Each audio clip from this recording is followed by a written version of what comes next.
Assalamu alaikum, dear students of class 10. How are you? I hope you are all safe and sound. And it is my belief that you are all taking preparation for the test examination, which is scheduled to be held on October.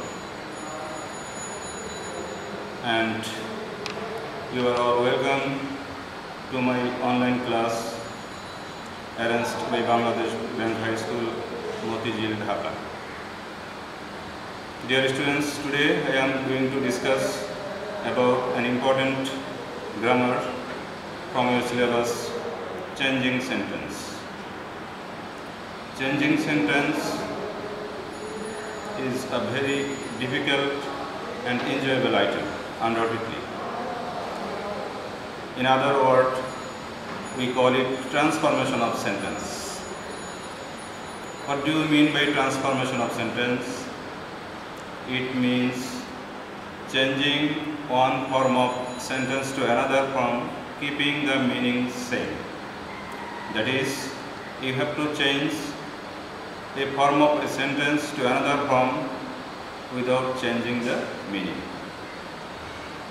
For example, man is mortal. মানুষ মরণশীল। আমরা একটু অন্যভাবে বলতে পারি ঘুরে, মানুষ অমরণশীল নয়। কিন্তু তুমি যদি এই অমরণশীল কথাটা বাংলা ভাষায় না জানো, ইংরেজি ভাষায় কোত্থেকে আসবে? তাহলে আমাদের ভাষার দখল, অনেক ওয়ার্ড, বাচনভঙ্গি, শব্দ ভাণ্ডার এগুলো জানার উপরে নির্ভর করে। তাহলে আমরা ভাষাতে একই কথা ঘুরে ঘুরে কিন্তু বলি। একজনকে আমি বললাম আমি তোমাকে পছন্দ করি না, আরেকজনকে বললাম আমি তোমাকে অপছন্দ করি। একই কথা বললাম, একটু ঘুরে বললাম, অর্থ কিন্তু ঠিকই। কেউ বলবে না আমাকে সারে ভালো বলছে, উভয়কে কিন্তু একটু খারাপই বলেছি, একটু ঘুরে ঘুরে বলছি। এরকম আমাদের বলতে হয়, ভাষায় এরকম ব্যবহার আছে। সে যাই হোক, চেঞ্জিং সেন্টেন্স এরকমই একটি বিষয়। আমরা এর সাথে কিছুটা পরিচিত হয়েছি, অষ্টম শ্রেণীতে পড়েছি, নবম শ্রেণীতে পড়েছি, ক্লাস দশম শ্রেণীতে আমরা পড়েছি। এবং ইতিমধ্যেই তোমাদের সাথে আমি প্রথম ক্লাসটা চেঞ্জিং সেন্টেন্স নিয়েছিলাম। সেদিন অবশ্য প্রবলেম ছিল, সাউন্ড ভালো হয়নি। আজকে মনে হয় তোমরা ভালো শুনতে পাচ্ছ এবং আজকের ক্লাসটি তোমরা অনুসরণ করো, তোমাদের নিশ্চয়ই ভালো লাগবে।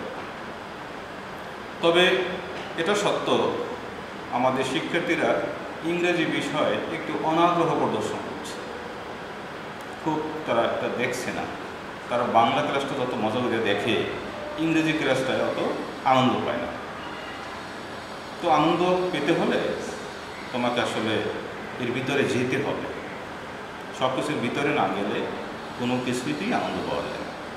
প্রত্যেকটা বিষয়ের একটা দক্ষতা নৈপুণ্য দরকার আছে, শিখতে হয়, ভালো লাগে। আমি বোর্ডে যে সমস্ত বাক্যগুলো লিখেছি, বিভিন্ন ধরনের বাক্য, কোন বাক্যটা কীভাবে আমরা চেঞ্জ করি তোমাদেরকে খেয়াল করতে হবে। কী কথাগুলো আমি বলি, অনেক মূল্যবান কথা, দামি কথা। এই দামি কথা শিখতে আমাকে বহু বছর ব্যয় করতে হয়েছে। এর বিনিময়ে এগুলো আমি বলি, তোমাদেরকে এই কথাগুলো শুনতে হবে, একটা ভিডিও পুরোপুরি দেখতে হবে। তুমি 2 মিনিট দেখে বন্ধ করে রাখো, এটা তো ভিডিও দেখা হলো না, ইংলিশ শেখা হলো না। কী সুবিধা, ক্লাসে একবার শোনার পরে আর শোনা যায় না। আর এটাকে বারবার শোনার সুযোগ, এটা কিন্তু শেষ হয়ে যাবে না, 5 দিন পরেও দেখতে পারবা, কিন্তু বারবার দেখার সুযোগ, তখন তুমি শিখতে পারবা। তো শেখার জন্যই তো আমরা এই ক্লাসগুলো করতেছি, তোমরা দেখতেছ। তবে বেশি ছাত্র দেখো না, এটা কিন্তু কিছুটা সত্যি। সে যাই হোক, আসো আমরা সরাসরি বোর্ডে চলে যাই। আজকের বাক্যগুলো খুব কঠিন বাক্য লিখিনি, এর আগের দিনের বাক্যগুলো একটু কঠিন ছিল। আজকে সহজ সহজ বাক্য লিখেছি যাতে তোমরা একটু আনন্দ পাও। দেখো, প্রথম বাক্যটা তোমরা জানো, তোমাদের পরীক্ষায় চেঞ্জিং সেন্টেন্স 10টি আসে। তো আমাদের সময় স্বল্পতা, এই কারণে আমরা একটু কম লিখেছি। এখানে 6টা বাক্য লিখেছি। আমরা 6টা বাক্যের বিচার বিশ্লেষণ করি, দেখি কীভাবে করে। তোমরা এখন এগুলো শুনবে, পরবর্তীতে খাতায় লিখতে হবে। এখন লেখার দরকার নেই, এখন শুনতে হবে। ওই যে আগে বলছি, ভালো শুনতে পেলেই তুমি লিখতে পারবে, এর কোনো বিকল্পই নেই। শুনতে হবে। I accepted the invitation. I accepted the invitation. কি করতে বলছে? Passive, passive voice. Voice change করতে হলে কি জ্ঞান লাগে? টেন্সের জ্ঞানটা লাগে। আর জীবনে দুই একটা ভয়েস চেঞ্জ করার অভ্যাসটা করতে হয়। টেন্সের জ্ঞান একটু দেখি। অ্যাকসেপ্টেড পাস্ট টেন্স, ইডি যোগ আছে ভালোর সাথে না, পাস্ট টেন্স। আমি নিমন্ত্রণটি বা নিমন্ত্রণ গ্রহণ করলাম। আমি নিমন্ত্রণ গ্রহণ করলাম। প্যাসিভ ভয়েস করলে কি করতে হয়? সাবজেক্ট অবজেক্ট হয়ে যায়, অবজেক্ট সাবজেক্ট হয়ে যায়, এটা আমরা সবাই জানি। আর পাস্ট টেন্সের কারণে একটা সহায়ক ভার্ব, পাস্ট টেন্সের কারণে সহায়ক ভার্বটা কি? ওয়াজ হয়। কি ব্যবহার করি? ওয়াজ হয়, অক্সিলারি ভার্ব, তাই না? এটা ব্যবহার করবো। মূল ভার্ব হচ্ছে অ্যাকসেপ্টেড। তো তোমরা তো ভয়েস টেন্সের জ্ঞান মোটামুটি 10 এর ছাত্র, একটু জ্ঞান আসি। তাহলে আমরা অবজেক্টটাকে সাবজেক্ট করলে কি হবে? The invitation. তারপরে ভার্বটা কি দেব? ওয়াজ। দ্য ইনভাইটেশন ওয়াজ। তারপরে কি দেব? ভার্ব 3, মানে ভার্বের পাস্ট পার্টিসিপেল। এটা কিন্তু ভার্ব 2, কিন্তু এটা হয়ে যাবে ভার্ব 3। মজার বিষয়, কোনো কোনো ওয়ার্ডের ভার্ব 2 ভার্ব 3 সেম ফর্ম, আবার কখনো কখনো ভিন্ন। যেমন ডু, ডিড, ডান, তিন রকম। আবার অ্যাকসেপ্ট, অ্যাকসেপ্টেড, অ্যাকসেপ্টেড, শেষে দুইটা সেম। কিন্তু আমরা দেবো ভার্ব 3, অর্থাৎ পাস্ট পার্টিসিপেল। তো উত্তরটা কি হলো? The invitation was accepted by me. Bangla ভাষা কি বলি? নিমন্ত্রণ আমার দ্বারা গৃহীত হয়েছিল বা হয়েছে। তো আই অ্যাকসেপ্টেড দ্য ইনভাইটেশন, এটা শুনতে যত ভালো লাগে, clear, the invitation accepted by me, তোমাদের কাছে এটা জটিল লাগে, কিন্তু অর্থ হ্যাঁ। যদি বলি I am writing a letter, আর যদি একটু অন্যভাবে বলি a letter is being written by me, একই কথা। ভাষাতে দুটোই চলে। তোমরা যখন বড় হবে, ফ্রি হ্যান্ডে লিখবে, তখন তুমি দেখবা প্যাসিভ ভয়েসের গুরুত্ব কত বেশি। অনেক বাক্য প্যাসিভ ছাড়া লিখতে ইচ্ছে করে না। আমরা যখন পেপার পড়ি, কত প্যাসিভ ভয়েস আমরা খেয়াল করি, প্যাসিভে লেখা, প্যাসিভ প্যাসিভ প্যাসিভ। একটি প্যাসিভ সমানে সমান নারী পুরুষের মতো। পৃথিবীতে নারী যত, পুরুষ তত, এদের ছাড়া পৃথিবী চলবে না। একটি প্যাসিভ ছাড়াও পৃথিবী চলবে না, ভাষা চলবে না। সুতরাং এর ব্যবহার ভাষাতে অপরিসীম। সুতরাং তোমাদেরকে প্যাসিভ ভয়েস চেঞ্জ শিখতে হবে, অনেক প্রয়োজন আছে ভবিষ্যতে। এই বাক্যটা আমাদের শেষ হয়ে গেল। দ্য উত্তরটা আমরা বলে দিই, the invitation was accepted by me. আসলে আমরা দ্বিতীয় বাক্য চলে যাই। He was too tired to walk. এই উচ্চারণটা টি ডাবল ও, তখন তুমি একটু উচ্চারণটা একটু বেশি উচ্চারণ সাউন্ড করবা, টু, কিন্তু ঠু বললো না, বেশি পারমিট করে না, কোথাও ঠু নাই, টু লং সাউন্ড হবে, আর এটা too. He was too tired to walk. এর অর্থ কি? আবার টেন্সটা খেয়াল করো, ওয়াজ, পাস্ট টেন্স। এই বাক্যটা যদি অর্থ জিজ্ঞেস করি, অনেক ছাত্র অর্থ বলতে পারবে। এবং এই বাক্যটায় দেখো একটা সাবজেক্ট আছে, হি, আর এই হলো তোমার টেন্সের ভার্বটা ওয়াজ। এখানে একটা ভার্ব আছে, এই ভার্বটাকে কোনো টেন্স প্রকাশ করে না। টু এর পরে যে ভার্বগুলো বসে, এটা অসমাপিক ক্রিয়া, এগুলো টেন্স প্রকাশক নয়, নন ফাইনাইট বলি আমরা, অসমাপিক ক্রিয়া, এটা টেন্স প্রকাশ করে না। টেন্স প্রকাশ করে সাবজেক্টের পরে যে ভার্বটা বসে, এটা ফার্স্ট টেন্স।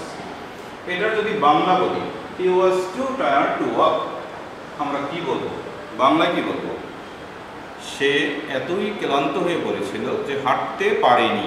ফার্স্ট টেন্স, পারেনি এসে বলল, পারে না বললো না, কিন্তু পারেনি। হি was too tired to walk, এতই ক্লান্ত। আসলে কি পরিশ্রম করে ক্লান্ত হবেই, অনেক পরিশ্রম করে ক্লান্ত হয়ে পড়ছে, এখন হাঁটতে পারে না। তুমি একটানা 20 মিনিট হাঁটো না, তারপর আর হাঁটতে ইচ্ছে করবে না, পা তোমাকে সামনে বাড়াতে দিবে না, টায়ার্ড হয়ে গেছে। তো বাংলা ভাষায় এর অনুবাদটা শুনলাম, হি was too tired to walk.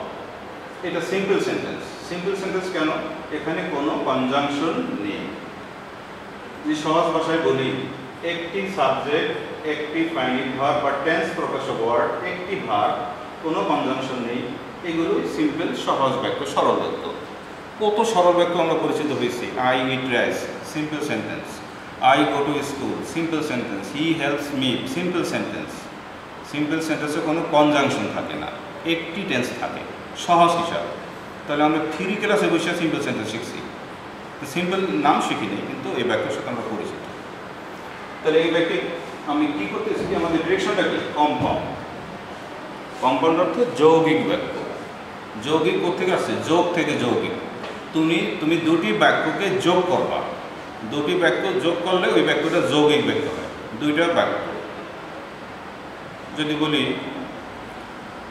He is rich, সে ধনী। হি ইজ আনহ্যাপি, সে অসুখী। দুইটা বাক্য আলাদা বললাম, ও একটা সিম্পল সেন্টেন্স, একটা সিম্পল সেন্টেন্স, এর সাথে আর কোনো সম্পর্ক নেই, একা একা অর্থ প্রকাশ করতে পারে।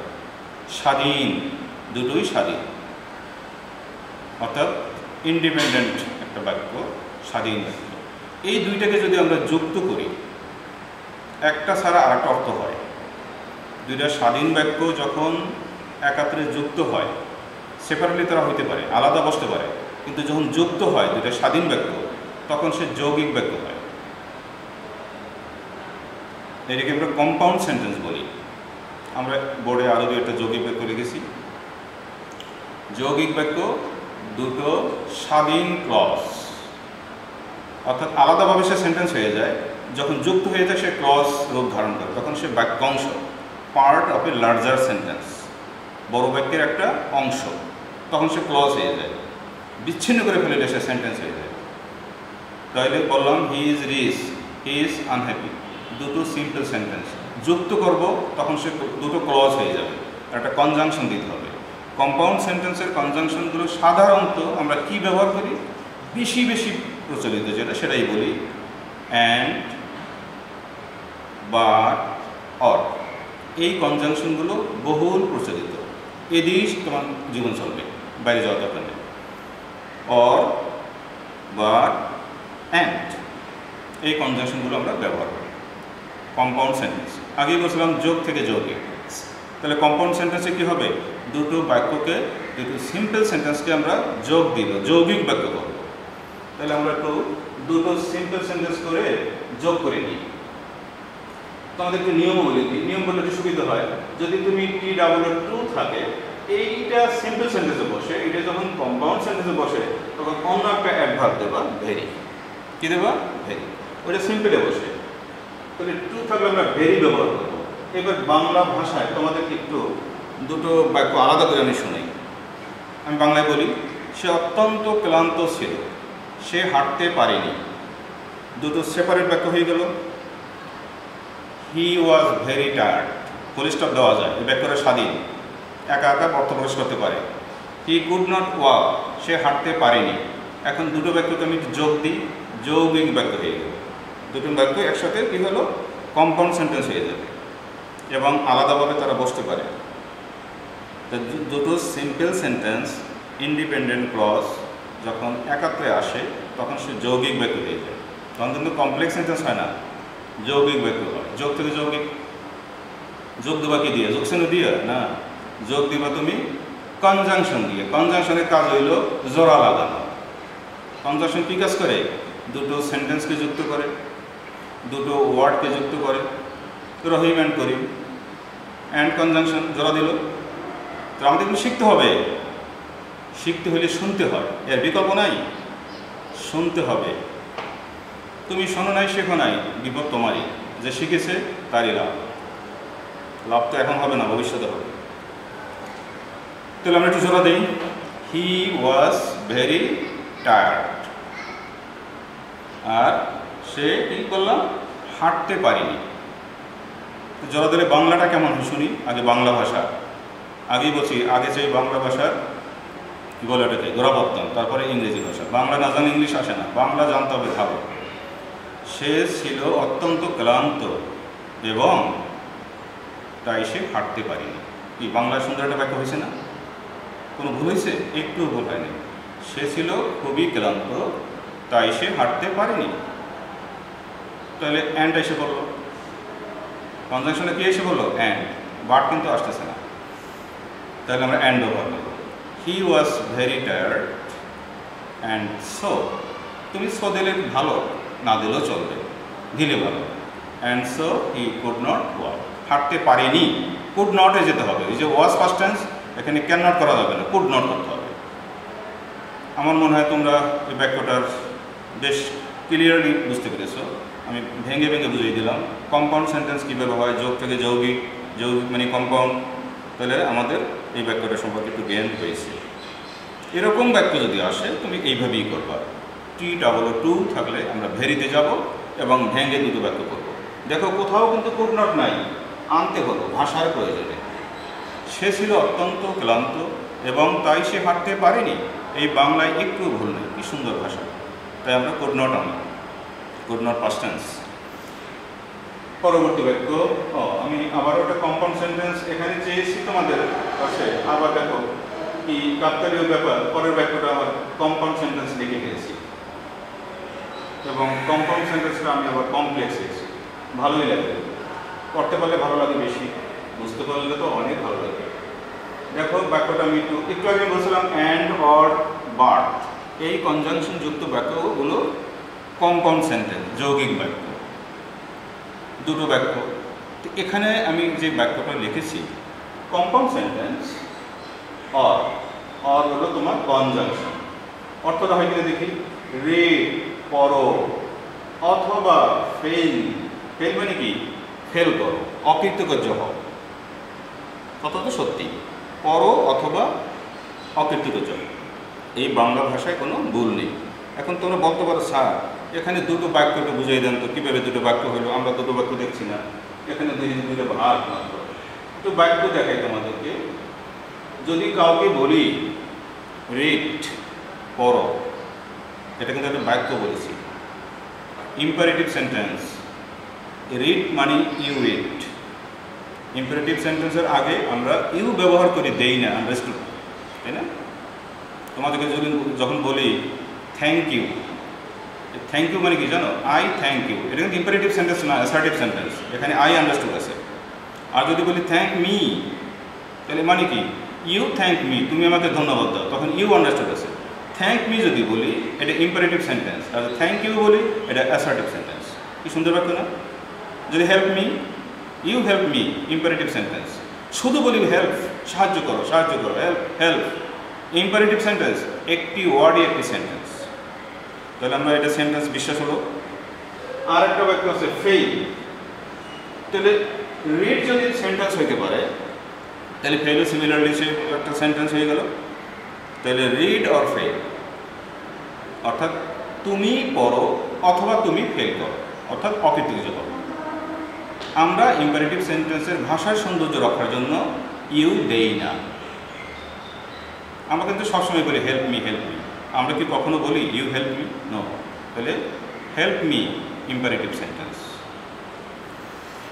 তাহলে দুটো ইম্পারেটিভ সেন্টেন্স যেখানে ইউ আছে দেখা যায় না, অর দ্বারা যুক্ত হয়, তখন সে কম্পাউন্ড সেন্টেন্স হয়ে গেল। এটি একটি কম্পাউন্ড সেন্টেন্স, এটাকে আমরা কমপ্লেক্স করব। কমপ্লেক্স সেন্টেন্স কি? যাদের জ্ঞান আছে তাদের তো জ্ঞানের সাথে মিলে যাবে। যাদের নতুন জ্ঞান, আজকেই প্রথম এই ব্যাপারে শুনতেছ, একটু মনোযোগ দাও। ক্লাসে তত মনোযোগ দাও না।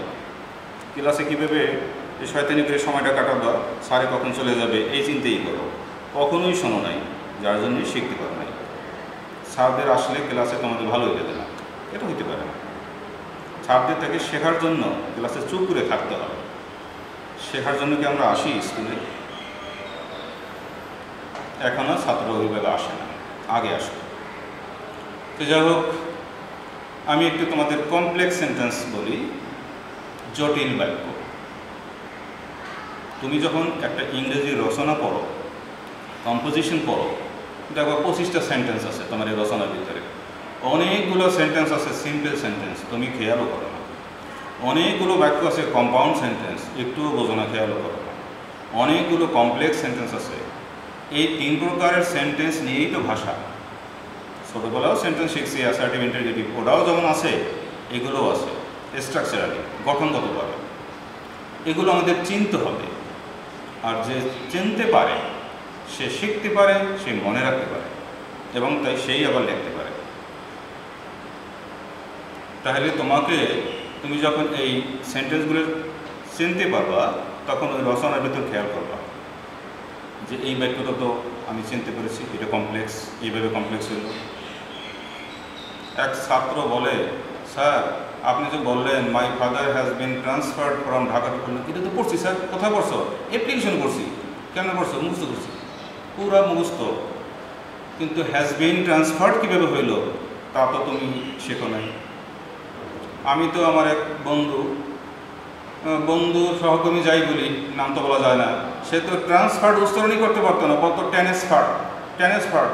আমার কাছে খারাপ লাগছে, আমি তার বলটা ধরেই দিই নাই, সে লজ্জা পাবে।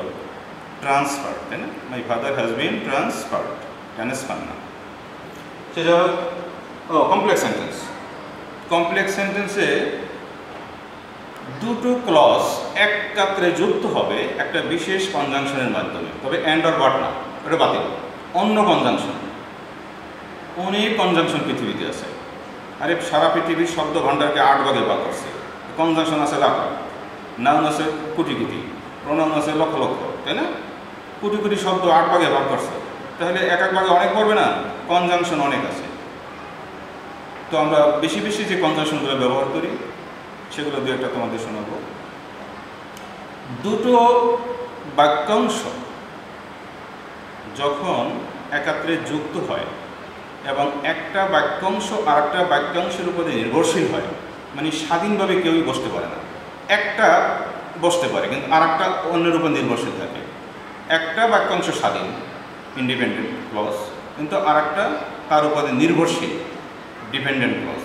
একটা স্বাধীন বাক্যাংশ আর একটা কী বলে ডিপেন্ডেন্ট ক্লজ অর্থাৎ নির্ভরশীল বাক্যাংশ যখন একত্রে যুক্ত হয় তখন এটাকে আমরা কী বলি? কমপ্লেক্স সেন্টেন্স বলি। কী বলি? কমপ্লেক্স সেন্টেন্স বলি। যদি বলি, যদি সে আসে আমি তার সাথে যাব। এখন বাংলায় শোনো, যদি সে আসে, আমি আর কিছু বললাম না, যদি সে আসে, এই বাক্যটাকে শেষ হলো, অর্থ প্রকাশ করলো না।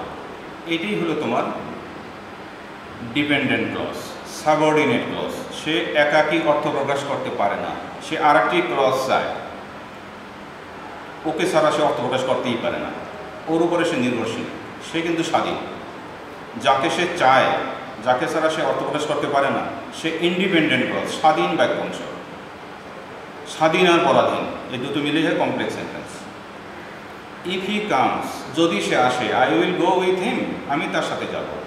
I will go with him, সে কিন্তু স্বাধীন, সে একাকী অর্থ প্রকাশ করতে পারে। ইফ হি কামস দরকারই নেই, আই উইল গো উইথ হিম একটি স্বাধীন বাক্যাংশ, সিম্পল সেন্টেন্স, একাকী অর্থ প্রকাশ করতে পারে, কিন্তু ওর সাথে যখন যুক্ত হয় ওকে সাহায্য করে, নাহলে ও একাকী অর্থ প্রকাশ করতে পারে না। তার প্রথম ক্লজটাকে আমরা, ক্লজ অর্থ কি? বাক্যাংশ। বাক্যের একটি অংশকে ক্লজ বলে, কলেজ না, clause, CLAUSE। If he comes, যদি সে আসে, I will go with him. প্রথম অংশটা স্বাধীন না, এ একাকী অর্থ প্রকাশ করতে পারে না, এ অন্যের উপর নির্ভরশীল। তো যে একাকী অর্থ প্রকাশ করতে পারে না সে কি? সে ডিপেন্ডেন্ট, নির্ভরশীল। আর যাকে চায়, সে যাকে ছাড়া যার উপর সে আশ্রয় নেবে, সে হচ্ছে ইন্ডিপেন্ডেন্ট। ঠিক বাপ ছেলের মতো। বাবাকে যদি বলি আমি স্বাধীন, পুত্ররা সব পরাধীন। আসলেই তাই, এক বাবার 3 পুত্র। ইংরেজির এই বাক্যটা কিছুটা এরকমই। একটি কমপ্লেক্স সেন্টেন্সে একটি প্রিন্সিপাল ক্লজ বা ইন্ডিপেন্ডেন্ট ক্লজ থাকে, একাধিক সাবঅর্ডিনেট ক্লজ থাকতে পারে। যেমন একাধিক পুত্র থাকতে পারে, পুত্ররা হলো ডিপেন্ডেন্ট ক্লজের মতোই, আর বাবা হচ্ছে ইন্ডিপেন্ডেন্ট ক্লজের মতোই। এটা কিন্তু বাস্তবের সাথে মিল আছে। তুমি যদি কোনো বড় বড় বাক্য দেখো, দেখবে একটা কমপ্লেক্স সেন্টেন্সে একটি প্রিন্সিপাল ক্লজ, একাধিক 2টা 3টা পর্যন্ত সাবঅর্ডিনেট ক্লজ নিয়ে বিশাল এক বাক্য, কমপ্লেক্স সেন্টেন্স। আমরা এই বাক্যটা বলার আগে অনেক কথা বললাম, তোমাদের এগুলো দরকার আছে তাই বললাম। এই বাক্যটা একটু দেখি, রিড অর ফেল। আমরা এটা কম্পাউন্ড সেন্টেন্স বলবো, এটাকে আমরা কমপ্লেক্স করবো। কিছুটা এরকম।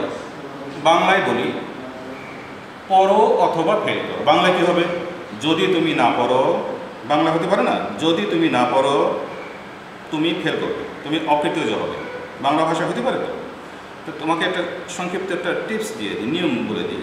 কোনো বাক্যে তুমি যদি অর থাকো, অর তুমি ডু নট ব্যবহার করো, মনে রাখবা or is equal to do not. মনে রাখার কৌশল যে অর আছে আমি ডু নট ব্যবহার করবো, তো কেমনে করবো সেটা শিখতে হবে তো।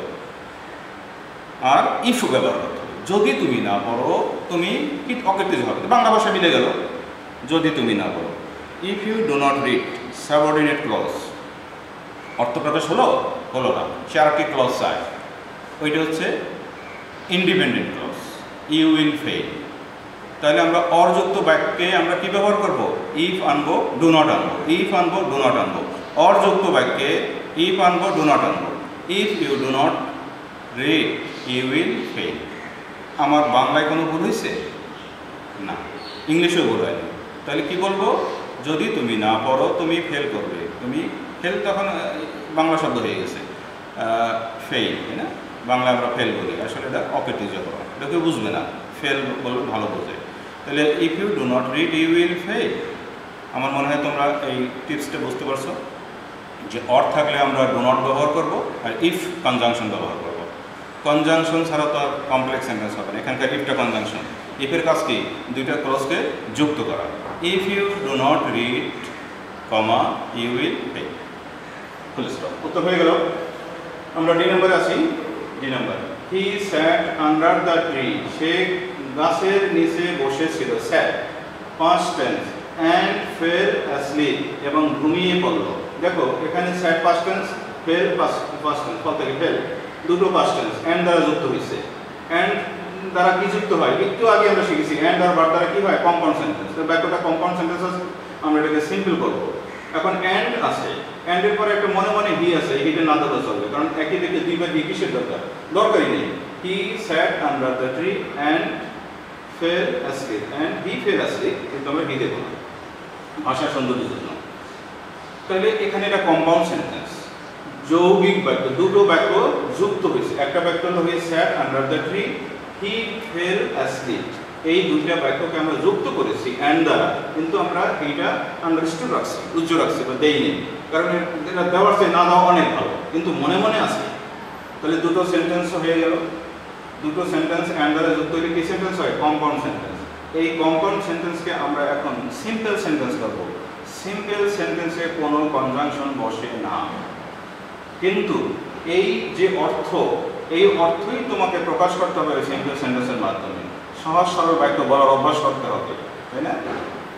যদি বলি, যদি আমরা বই পড়ি আমরা অনেক শিখি বা শিখবো, আবার বলতে পারি বই পড়ি আমরা অনেক শিখি, এটা তো বাক্য হয়ে গেল, তাই না? চেঞ্জিং সেন্টেন্স আমি আগেই বলছিলাম যে তুমি ভাষার ঘুরে ঘুরে বলতে পারো কিনা, চেঞ্জ করতে পারো কিনা, এটা একটা স্কিল এবং একটা গ্রেট স্কিল।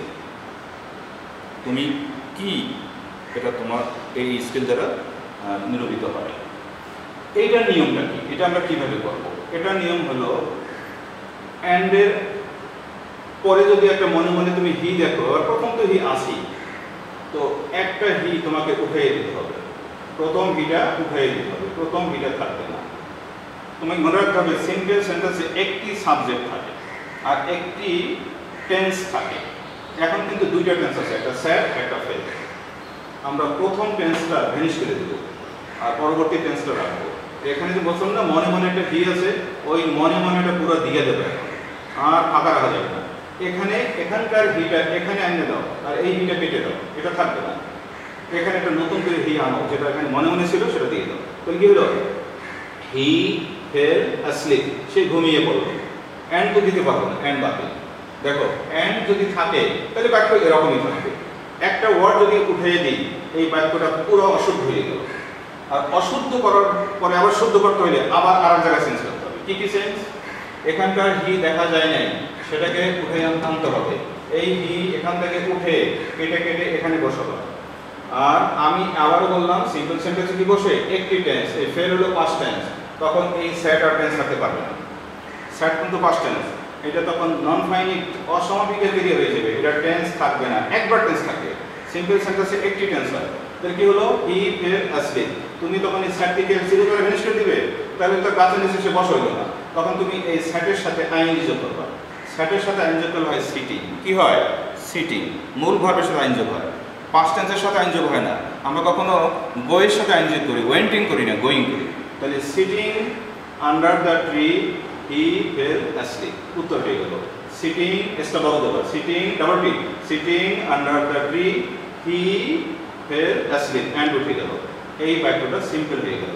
সিম্পলের সমস্ত শর্ত আমরা পালন করেছি, একটি সাবজেক্ট, একটি finite verb and no conjunction. প্রিয় শিক্ষার্থীরা, আমরা শেষের দিকে দুটো বাক্য আছে, আমরা আবার একটু দেখো।